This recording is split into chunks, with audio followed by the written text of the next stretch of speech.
You have a problem with biting ants in your home or garden. These little pests can be a real nuisance and even cause allergic reactions in some people.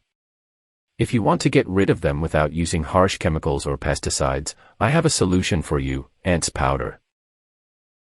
Ants powder is a natural product that contains diatomaceous earth, a type of fossilized algae that has sharp edges that cut through the exoskeletons of insects. When ants come into contact with the powder, they dehydrate and die. Ants powder is safe for humans, pets and plants, and it doesn't harm beneficial insects like bees or ladybugs.